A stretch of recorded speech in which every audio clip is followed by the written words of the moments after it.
This session is going to be on effective lead generation with optimal costing for customer acquisition.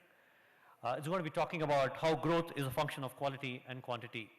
And for this session, for the workshop, we have 3 facilitators for this workshop. I would request them as I call to join us on the stage. The first, we have Garima Rai.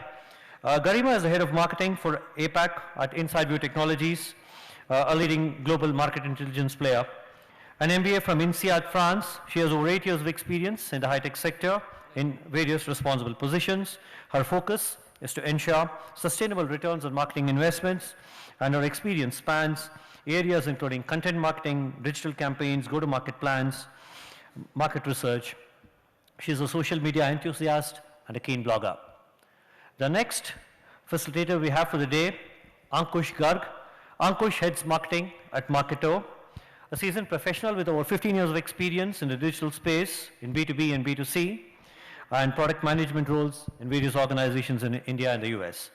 Ankush has the experience to build and lead high-performance cross-functional teams. His competencies include turning data and analytics into actionable insights, B2B and B2C digital marketing campaigns, and mobile marketing. And last but not the least, we have Mr. Sesha Rao. Mr. Sesha Rao is the Managing Director, India Operations for InsideView Technologies, and is based in Hyderabad. Sesha is responsible for growing InsideView's development team, the key to InsideView's emergence as one of the fundamental applications on the enterprise business browser. He has with him more than 21 years of broad technology industry experience. Prior to InsideView, he was a GM Operations for Progress Software and responsible for Progress' largest software development operation outside of America. He has held several executive positions in various other organizations prior to his India stint in the US, in the Silicon Valley. He is an alumnus of JNTU and has a Bachelor of Engineering degree from JNTU and also a Master's in Computer Engineering from IIT Kharagpur. With that, over to you all. Thank you. Thank you, Srikanth. Can you guys hear me? Okay. Welcome back for the second part of the session, we would like this session to be a little different from the previous sessions. In the earlier sessions, it's more like, speakers speaking and then inviting Q&A. We'd like to make this, we'd like to switch gears and then make it a lot more interactive. Initially, it was expected to be a much more intense brainstorming type of workshop. But then considering the number of audience that we have here, it's not really practical to do that. So which is why you're all expected to use the pads and pencils as Srikanth mentioned. So please take notes of what we are going to ask. The workshop format, we are trying to make it as useful to you as possible. And it's not that we would like to give you some gyan and then give some prescriptive solutions. But rather this is intended to be a group learning kind of session where we will put up a set of questions on the screen and we expect you to answer. And once you answer those questions, we would like to ask you to give those answers to us so that we'll write it up on the flip charts and then we all know what the group thinks, what they feel about those questions. Lead generation as a topic is a huge topic. And I don't think in just 1 hour we'll be able to discuss all aspects of lead generation. So we are trying to accomplish some takeaways from here. We all want you to have some takeaways from this. And we are going to be talking about the foundations of the lead generation, not really the actual tactical aspects, but we are going to be talking about the infrastructure that you need to create in your organizations that are recommended to create in your organizations to make lead generation a lot more successful and with optimal costing. So those are the remarks I would like to mention, and there will be 3 exercises that we are planning to share with you, and each of those 3 exercises will have a set of questions. Please write down those answers that you are either feeling or you are practicing or you feel is the most accurate description of what you are doing in your organizations. And when you make those notes, we expect you to give those answers to us. So does it make sense? Does it feel exciting? Okay. So let's get started, and we'll start with a little ice-breaking session. Garima is going to facilitate that, and we'll be all three of us will be together running this session. Garima, over to you. A very good morning to all of you. So we've had some very good sessions since morning, and Carl and Burton and Tejal have laid a very good foundation for us for this participative session, so that we can learn from your experiences as well as from what you've learned over the past few hours. So this is going to be a very participative session, as Sesha already mentioned. So at the very beginning, because it is an audience-led session, so we want to know a little bit more about the audience composition. So I'd request a show of hands for a few questions that I have. So the first one goes so who all in this room are from the B2B fraternity, are working for a B2B company? Great, so we have almost 50% people from B2B. So again, how many from B2C? Okay, that's a good mix. So how many of you are sales and marketing people, by the way? Wow. Great. How many product and techies? Developers. So the last question goes like, so how many of you have ever made a marketing pitch? And how many have never really made one? Okay, I see a few hands there. So is that, are you in your first job, by the way? You answered that you've never made a marketing pitch, right? You are the center in black coat? Yeah.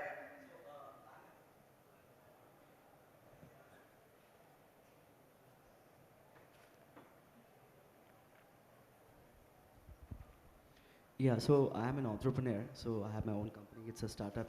So the product is still pre-market, so obviously I have still not reached that stage. Okay, so have you been trying to get funding?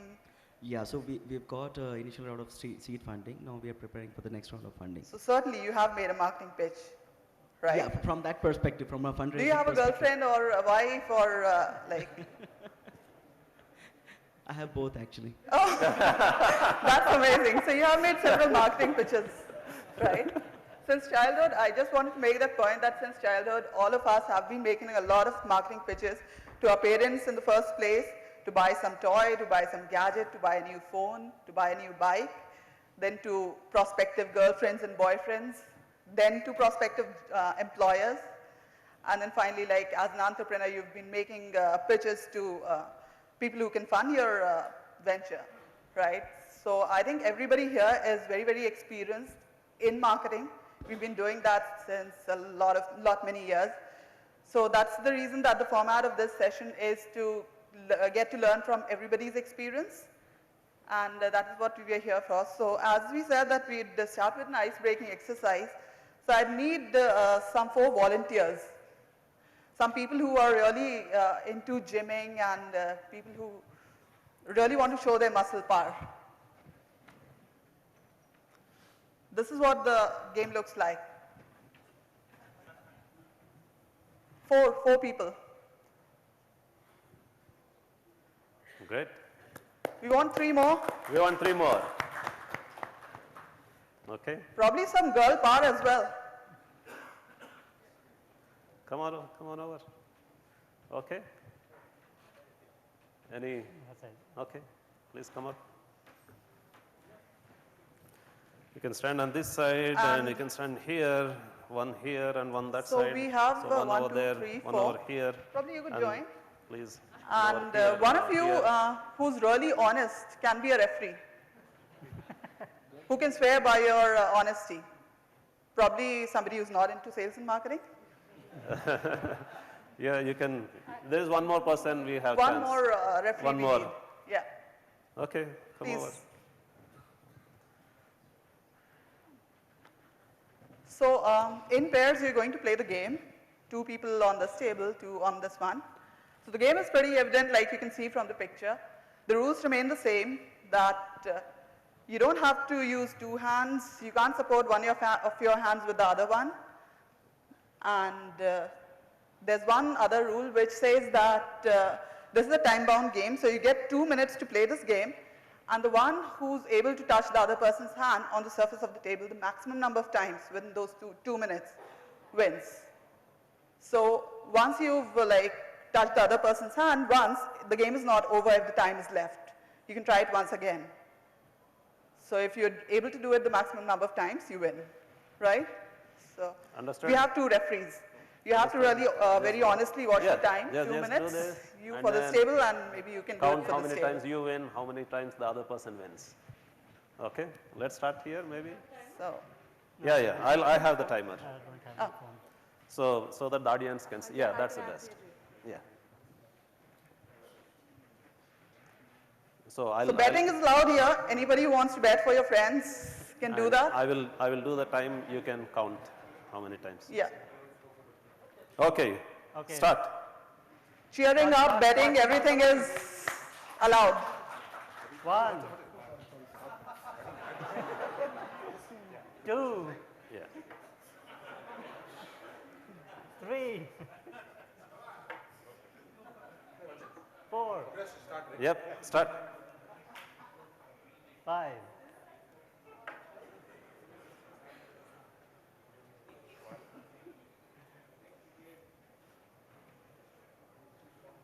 6. How are we doing on time?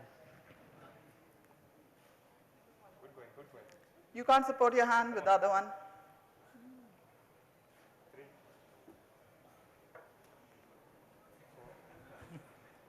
Okay. 10 seconds. Come on, come on, come on. Speed up. 5, 4, 3, 2, Time up. 1. Time up. Okay. So what's the score, referees? What's the score? Okay. Almost the same. Almost the same. Okay. 5-0. 5-0. One-sided. Okay. So anybody who claims you could do it more number of times better than these guys did it? Not really. Oh, that's interesting. So anybody who can repeat the objective of the game to me? What was it that could help you win? Don't fight. Join hands. Yeah. Don't fight. Join hands and share the profits. Exactly. So the point that we were making here was that for you to win, it's not necessary for the other party to lose, right? And particularly when that other party is the customer, for you to win, the customer ought not lose. Rather, I would say that if we have to take one lesson from this workshop, it would be that you have to have a win-win proposition, which has to be the basis of your lead gen strategy, or for that matter, for your business. Without that, no business can succeed. You have to offer a value proposition which is a win-win for you as well as the customer. So with that, we're going to proceed into So huge round of applause for our participants. Thank you so much for being with us. Thank you.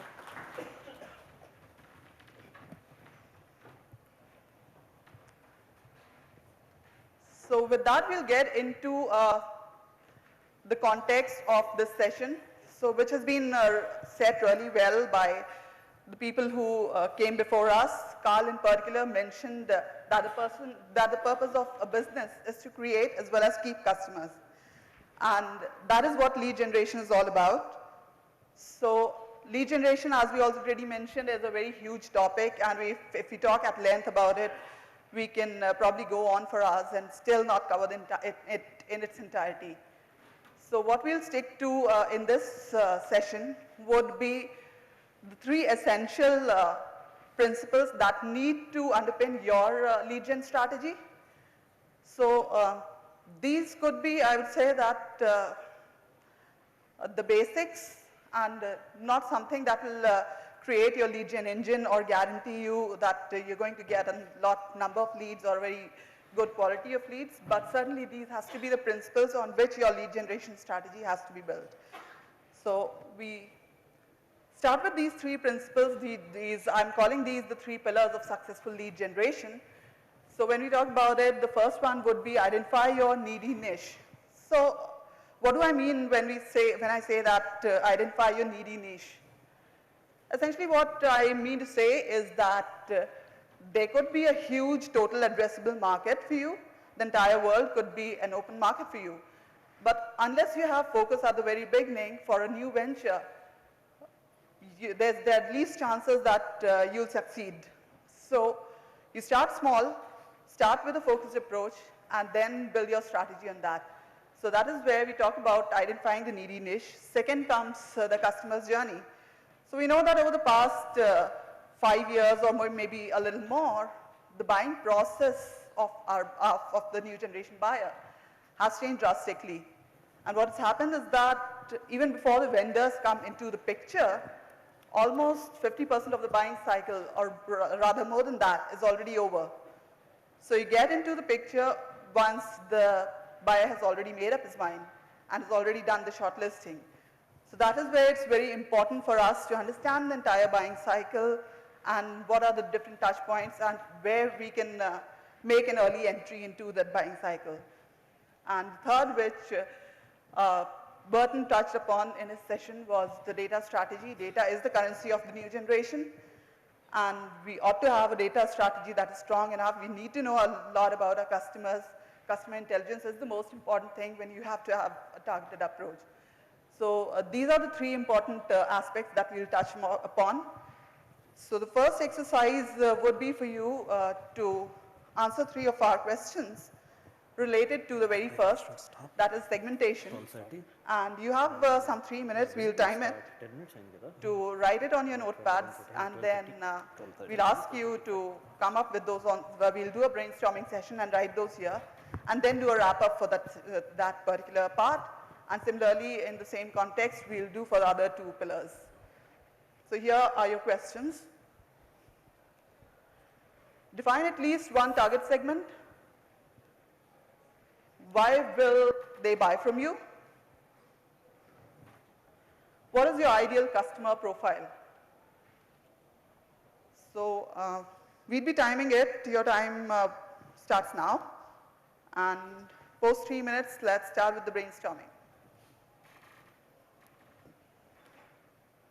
So just to give you some cues, like what could be the, what could be your thought process to answer these questions, I've put an example of how we can talk about one particular target segment.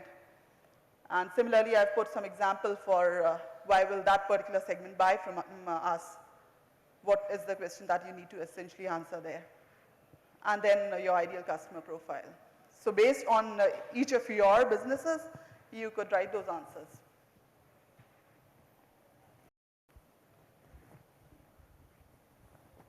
Any confusion?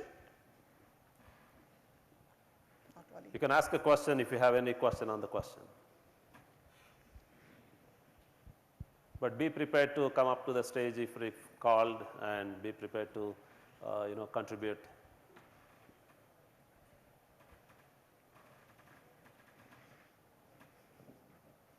So 1 minute is already over.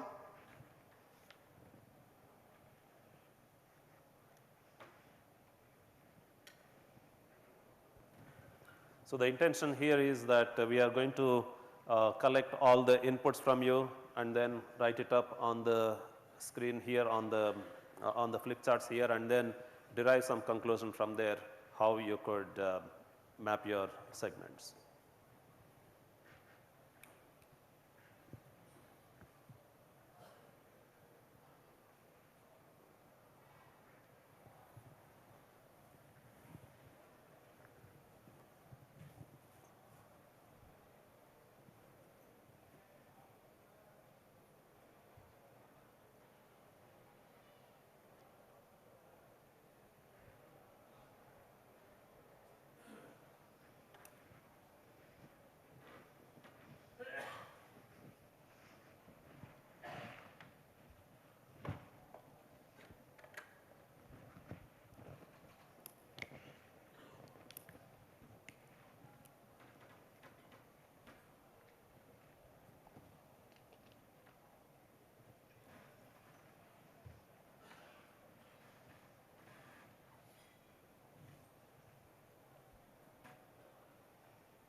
We have just 20 seconds left.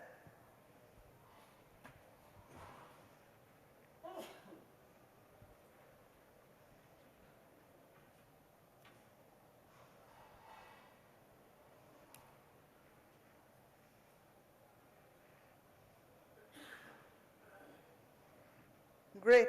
So we are done with the time. So who are the volunteers who are coming up and telling us what the answers are? Sure, please Please go come. ahead.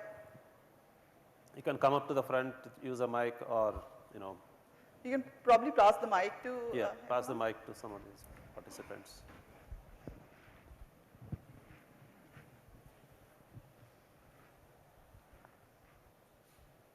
Should I start? Sure. Yes, please. Yeah, sure. absolutely. Okay. So one target segment, families who want to travel and are worried about home security, yearly income of 3 lakhs plus. Okay. Why would they buy from me? The available products are too cumbersome to purchase and to install.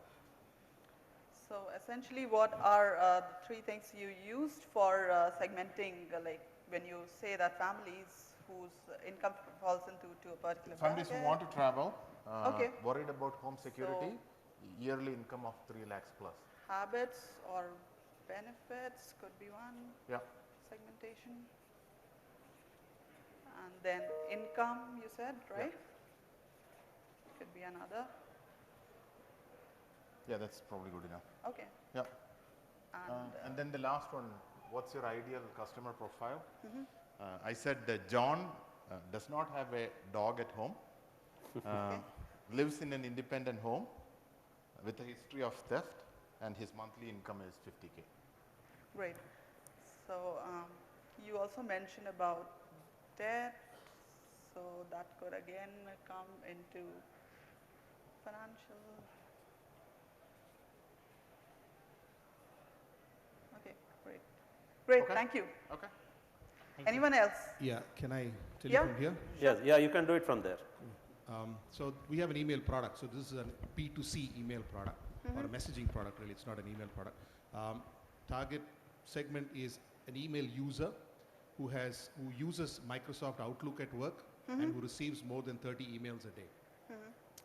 Why would they buy from us? Because product helps them find emails quickly and saves them up to 30 minutes a day. Okay. Ideal customer, I can't share the name, but I can say CTO of McKinsey Consulting, who receives more than 200 emails a day.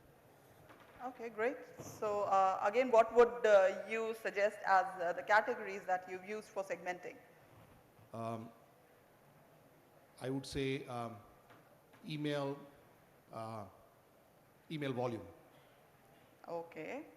And So again, usage and habits. sorry, Usage and habits, it could come under usage habits. usage, yes.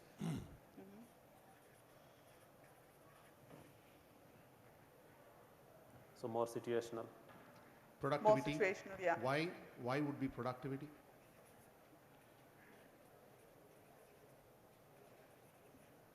And anyone else?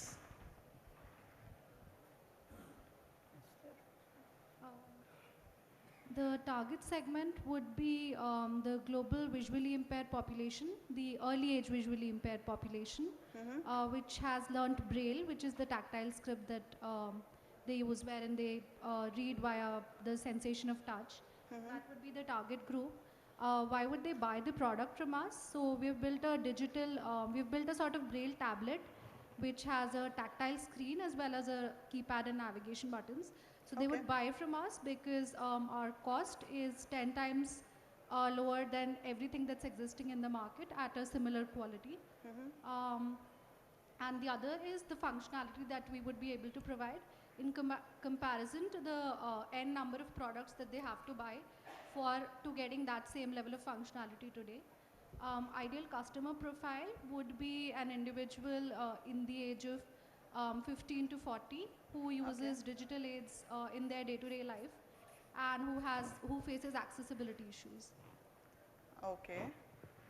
Age as well as accessibility, you said. Final factor would be income. So this, both of these could probably come into demographic, Yeah, right? yeah. Yeah. Thank you. I hadn't saw a hand up there. Yeah. My product is mobile TV. Okay. So the targeting location is, the target segment is Malayalis around the world. Malayalis around the world, Kerala people around the world. So that's again It's a combination of geographic geographic and, or language based. Around the world. both. Everywhere. And why they need to buy from us? Oh, we are the one providing 160 channels and the most number of Malayalam channels. Okay. Then what is the ideal customer profile? Vijay is living in London, who is a Malayali with a smartphone and an internet connection. Interesting. Thank you. At the back. Yeah, hi. We are in the automotive servicing. My define the target segment as the first one was age group between 25 to 60 who has a car. So age again, demographic, yeah. Owns a And car, so usage patterns, yeah. Why should they buy from you is it's an hassle-free, can concentrate on his core job because it's more into servicing, so which he is not aware of what's happening. So we do that. We do an advisory there. Okay. And So the usage or the reason to buy would be more like psychologically driven, psychographic I could mention. sorry? So the reason you mentioned for them buying is more like psychologically driven or a particular need, usage sort of thing? Or? Yeah. So would you say it's psychologically driven or It's a a special? yes, Yeah, yes. okay. What's your ideal customer profile is working professional who is busy, in his job basically. That's basically his ideal profile, and who has a car. That's our ideal profile is what we are looking at. Great, interesting. Thank you. There. Yeah, hi. So ours is a mobility enterprise solution. Okay, it's a B2B domain. So our segmentation target market is like FMCG or consumer product companies who have their own sales force in the field. So it's more about companies, so it's firmographic I could say? Like B2B companies? B2B consumer goods companies, manufacturing companies. Yeah. So firmographic details, you are essentially selling to companies, right? Yeah. Yep, sounds like it.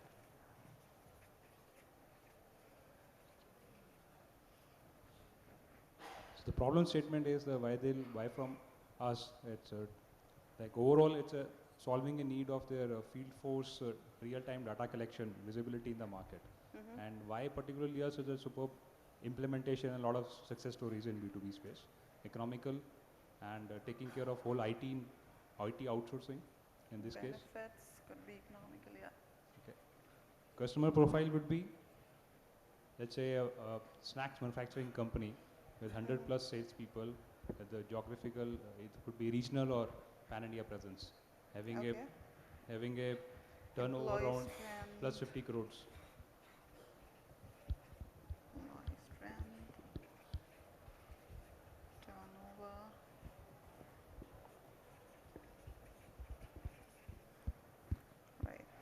Okay. Thank you. Thank you. Thank you. I think let's summarize because we have two more exercises to go after this. So sure. So I think you've come up with almost everything. So we have put together something similarly. We've divided like the different types of segmentations and put together how you could divide your total addressable market into different segments. And we've more or less come up with similar sort of things.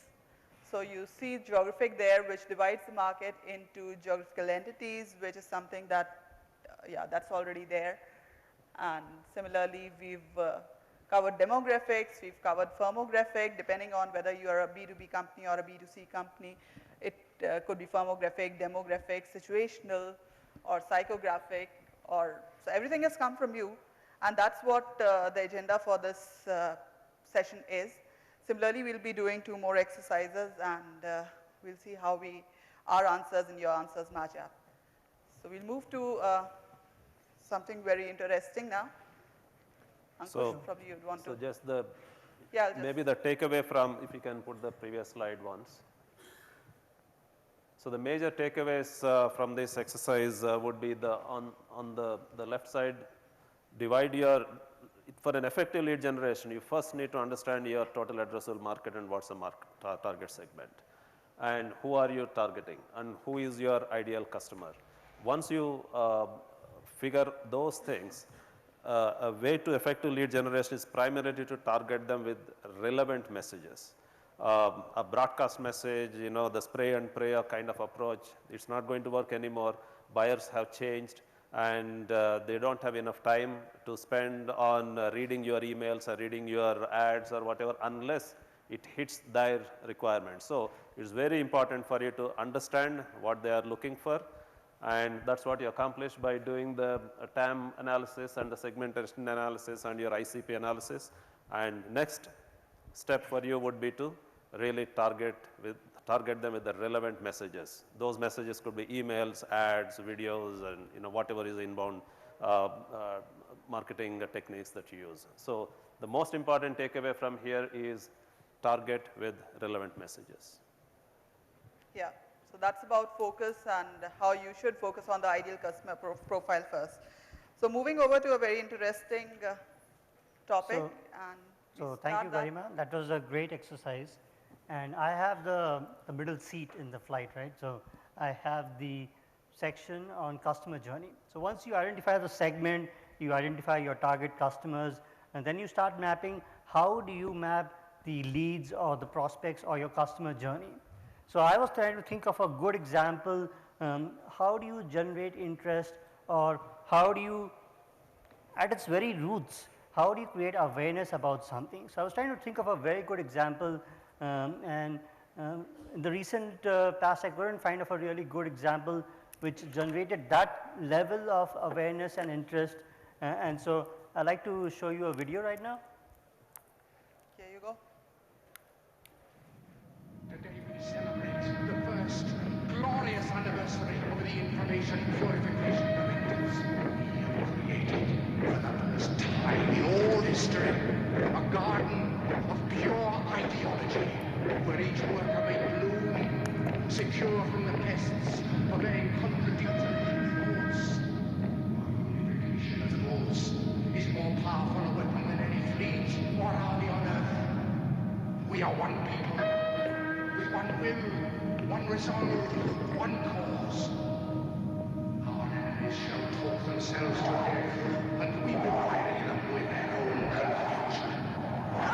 We shall prevail. On January 24th, Apple Computer will introduce Macintosh.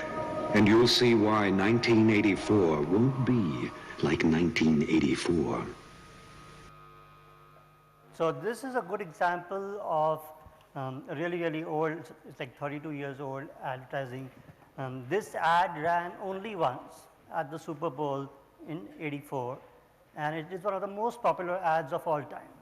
And again, I repeat, it was ran on television in the US only once, just 1 minute, and it was never ran again.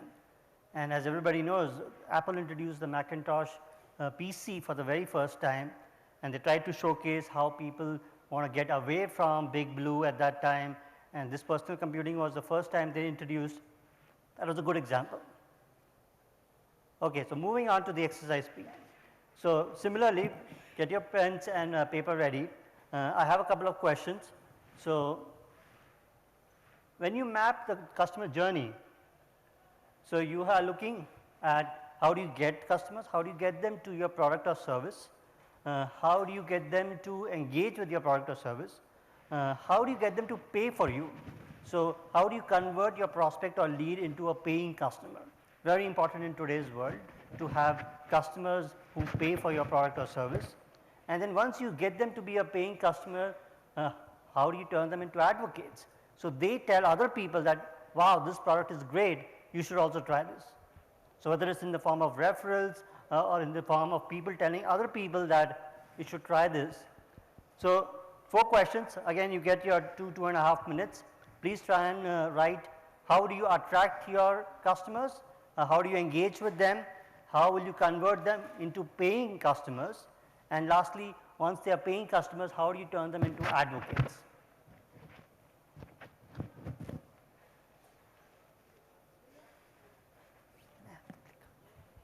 Thank you.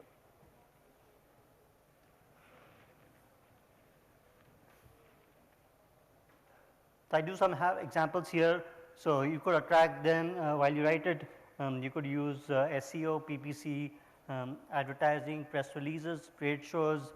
You can engage with them over time either via email, blogs, mobile apps.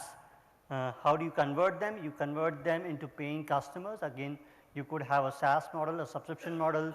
You could have a one-time payment model. And of course, as I said, once they are paying customers, you want to reduce your cost of acquisition for future customers. So you turn them into advocates where they tell other people about your products and services. So you either use contests or you use some testimonials from your existing customers, or of course you talk about referrals. So again, referrals are the best way to lower your cost for acquisition, right? So yes, you have 40, 50 seconds. Let's talk about the data.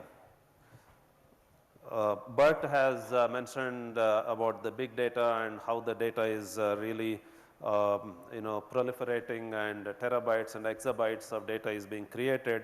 So it's very important for you. I think he covered it from the B2C perspective, from the retailer perspective. Whatever challenges that he mentioned exist in the same manner for the B2B consumers and producers as well, in terms of managing your data. The key to effective lead generation is you have to have a good quality of data. So it all starts from acquiring the data, creating the data, and managing the data. So we'll talk about that. How many of you are really paying attention to the data that you have? It could be your campaign data, it could be your customer data, or any other important data that's relevant for your business. How many of you have a good strategy? Very good. So this exercise should be a cakewalk for you. So let's talk about these 3-4 questions.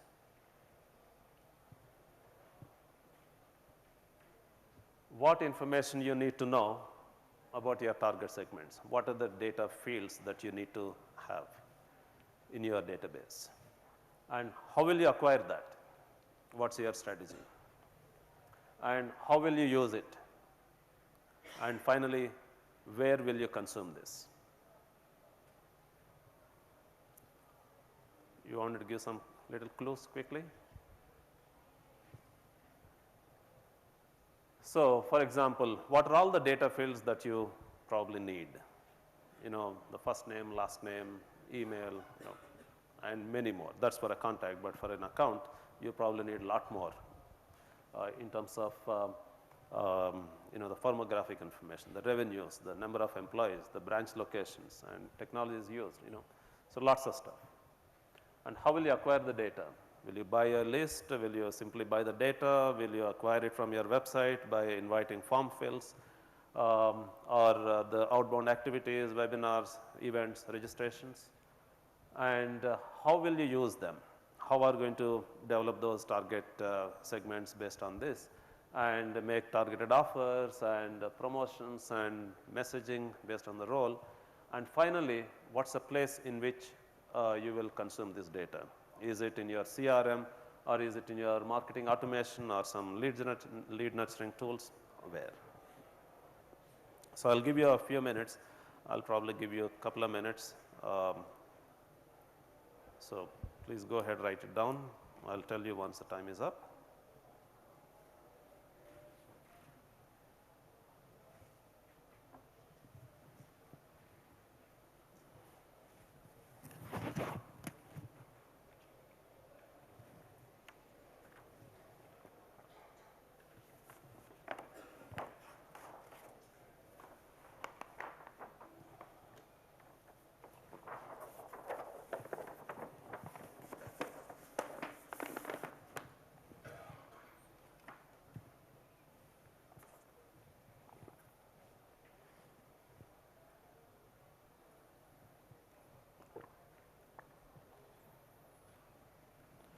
One more minute.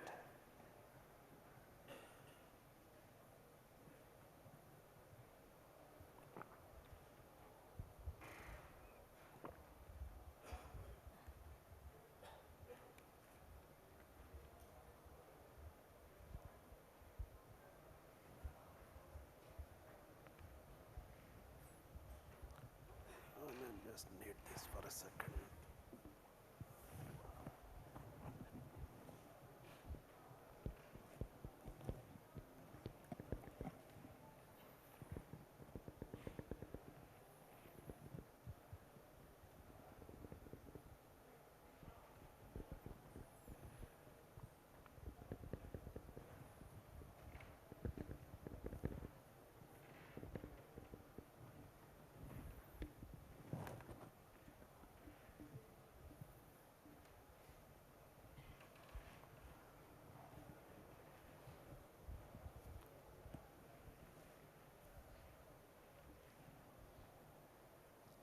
Ten seconds.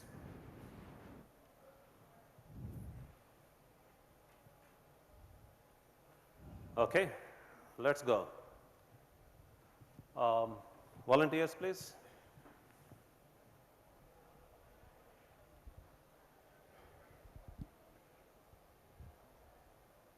No volunteers?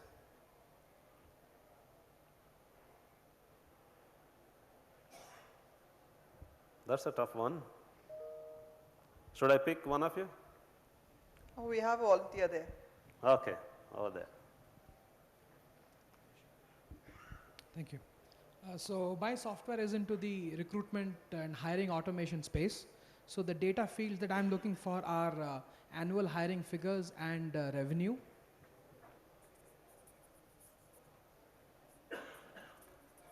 Annual hiring figures and Revenue. revenue. Okay. How will I acquire this information? By forms and webinars, event registrations. Forms and then websites and registrations. So once I have this data, I will use it to have personalized content and targeted campaigns. Excellent. And this will be achieved by feeding this information into the tools that I use for marketing automation. Okay.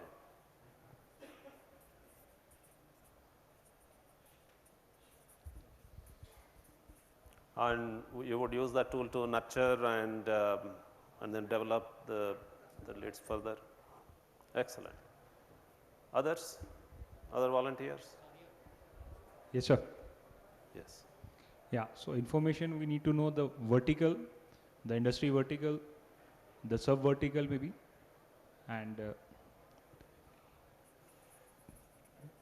number of users of our B2B app, typically the salespeople, number of salespeople in a company. Mm-hmm. Okay. And key persons there in, for example, the top management, sales head, IT head, those are the key person, definitely would require them. And how will you acquire this data? So the titles, the contact titles, information, yes. the titles. The contacts. Okay. Acquiring this data is through LinkedIn, is a LinkedIn. Okay. And form fields at our website. Mm-hmm. Using this data is, personalized emails.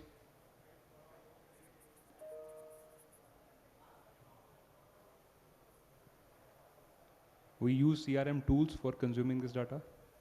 Okay. That's it. Excellent. Okay. Yes, please.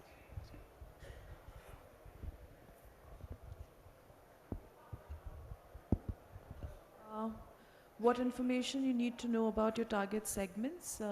Specific to real estate, it would be what is the size that they're looking at, like head count. What would be their timelines? They're looking at closing at 3 to 4 months from now, 6 months or a year. Very good. Very good point. Whether it's an expansion plan, a consolidation, or they're just looking for an incubation space. So that's pretty much answers the first one. How will you acquire this data? That is by getting in touch with them directly, or if there is a channel partner involved, we speak to them. How will you use this data? That basically defines whether, I mean, if we have space that would cater to their current requirement, or we would propose something to them that is coming up in the future. Where will you consume this data? Well, in our organization, only when transaction is closed and we start getting revenue out of it, that we use a SAP RE module to what do you say, to upload such kind of information. Otherwise, unless and until a deal is closed, it's just a follow up, or you know, you're directly interacting with the client to understand when they would be closing. So how do you maintain this data? Where do you store it? In some spreadsheets or in spreadsheets? Some yes. Spreadsheets. Yeah.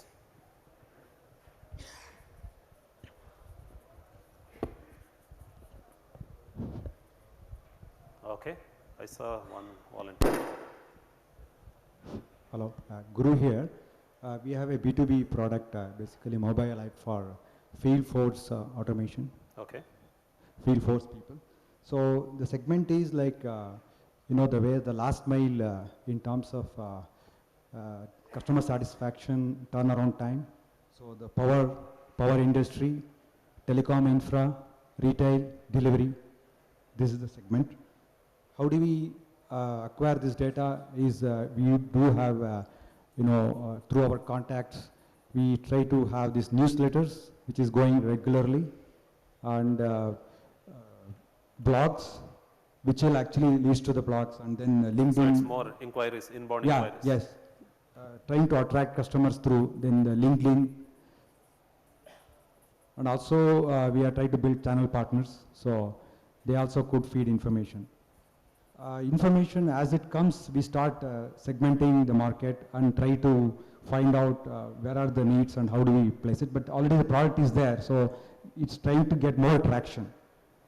And basically lead processing, we use one of the tools internally to how do you process, and also it helps in building the correct, better roadmap and acquire more customers.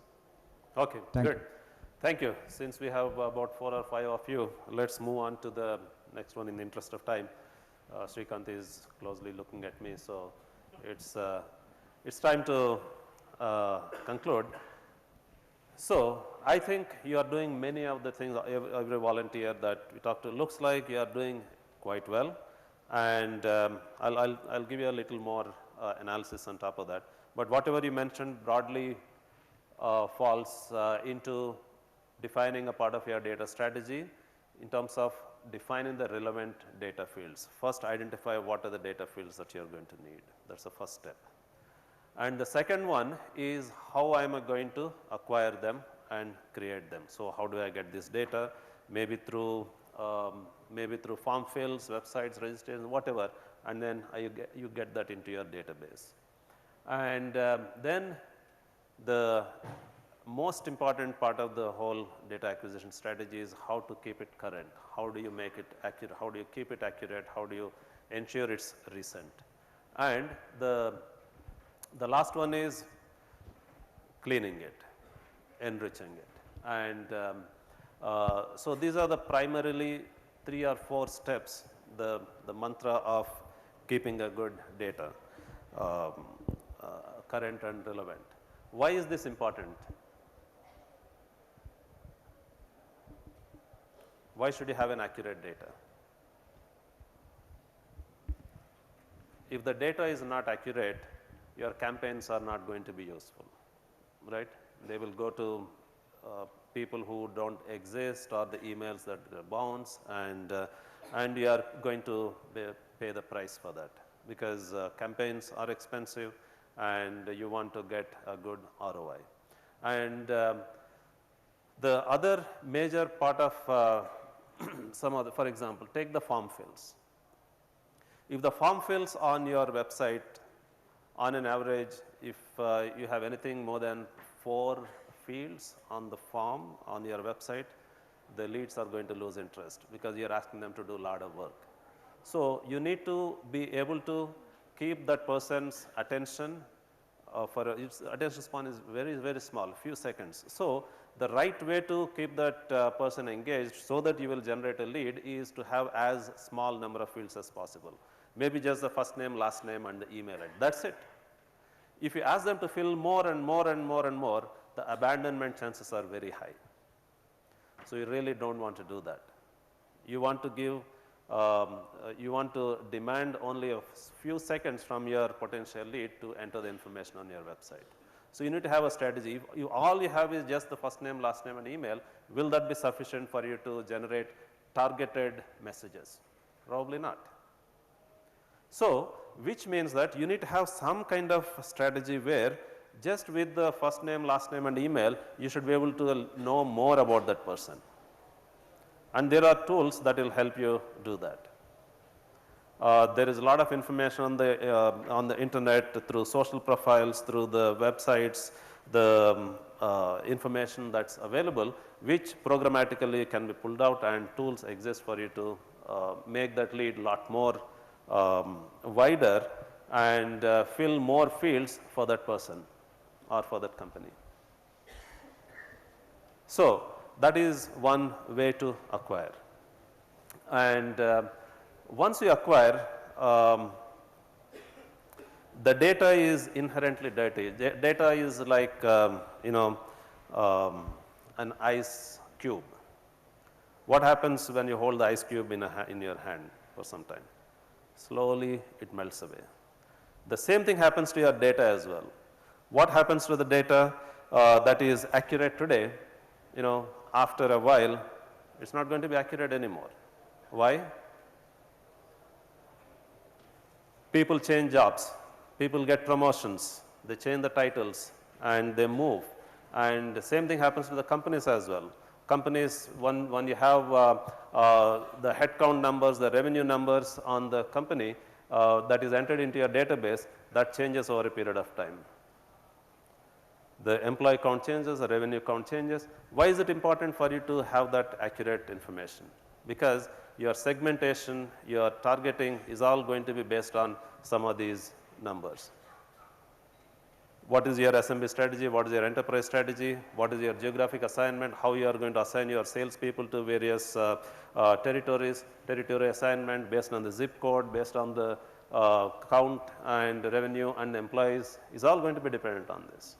So it's very important for you to have this data, but companies go from public to private, private to public, and they move, so the address changes. So all the time this data is extremely volatile, it changes. So you need to have a strategy to keep that fresh all the time. The indications, the analysis that are done by various agencies is that the data decays at a very fast rate.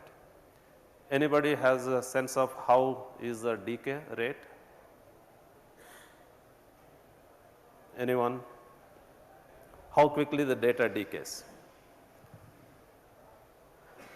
I'll give you a sense of this. On an average in India, people change jobs once in every 2 years if you are very young, and probably a little more if you are a little older. So when your contact is in your database and he changes a job, the data is changed. The data is not valid anymore. So there are research reports that say that data decays at 5% every month, and so that will be a staggering 60% per year. And it depends on who you talk to. The estimates vary anywhere from 25 to 50 to 60% a year. So let's take the minimum of 25%. So if you have the data in your database today, 100% accurate. If you did nothing, if your strategy is to do nothing on the data, simply send the campaigns to whatever you have, send the targeted messages, whatever data that you have, in 100% accurate data today will become 70%, 50%. After 4 years, you will end up with 100% wrong data. And that's not the position you want to be in. So your data strategy has to be very solid. And if you assume the rate at 60% as some other people suggest, then it means within a year, 60% of your data is incorrect. So your business suffers significantly with this data decay. So keep that ice cube in your refrigerator. Have a strategy to keep that solid all the time. And there are tools that will help you do that for you as well. And the best way is to automate that process. How do you automate that process? By integrating tools into your workflow. Choose the tools that you are comfortable with. Choose the tools that are consistent with your current process. If you are using spreadsheets, maybe it's very difficult to keep it current other than working with a vendor who will keep giving you the updated information on the spreadsheets. So that's one way for you in the real estate business. But the others who have marketing automation tools or the CRM tools, you integrate the data strategy into your workflow. Okay. Otherwise, the business is going to get affected a lot. If you are having wrong data, you will have wrong results, and the garbage in, garbage out. So it's very important for you to have the right data strategy. There are tools that you can do in terms of clean, in terms of enrich, in terms of refresh. Refresh is the one that keeps you current all the time. So you should invest in some of those technologies. There are a few vendors that you can go up to, and there are smaller vendors as well that that you can certainly use to ensure you have a good data strategy. Any questions?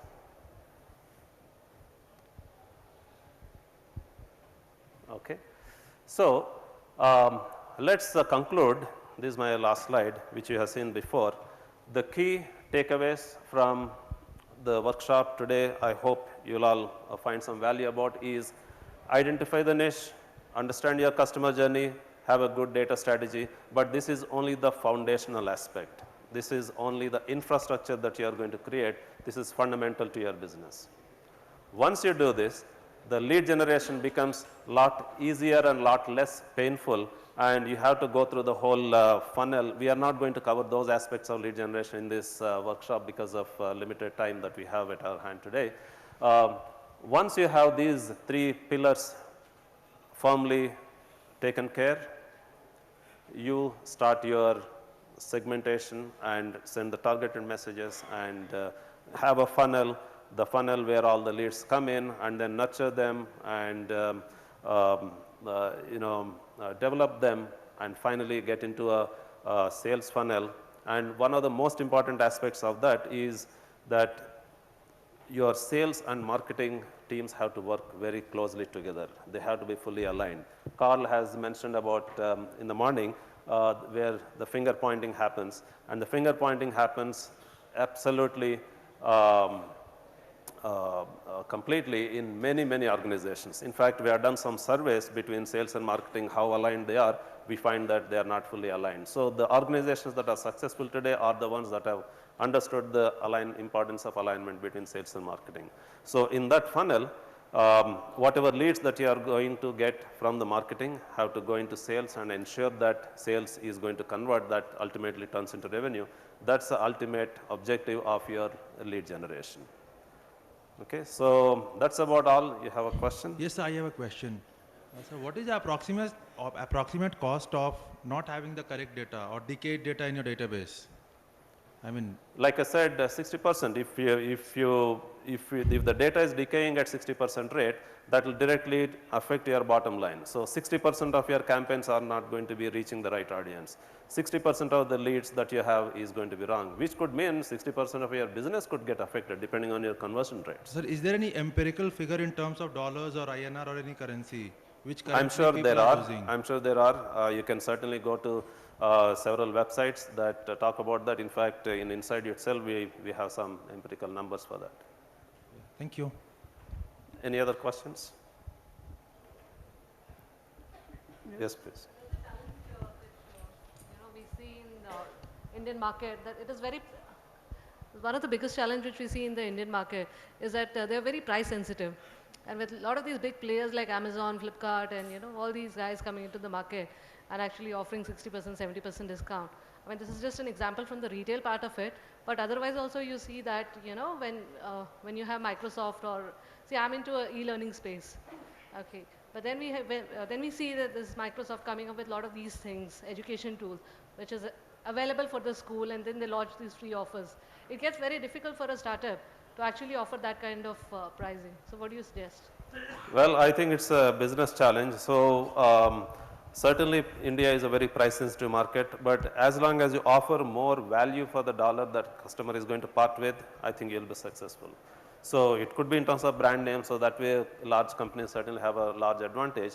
However, you can make a difference with your support, with your relationship.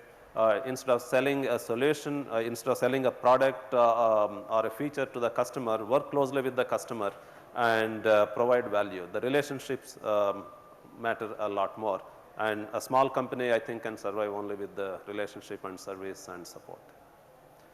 I think we are almost out of time, and so there will be another interesting session right after this, which I think KK will pick up from us in terms of from lead generation and marketing, how do you convert that into a sale. So the sales workshop is right after this, and thank you very much. And Garima. Or we close, a small token of appreciation. Sesha, thank you very much. Thank you. Garima, thank you very much. Thank you. Ankush, And one last thing, that don't forget the win-win value proposition. Your lead generation strategy has to rest on these 3 pillars, but it has to start with a win-win proposition. Thank you.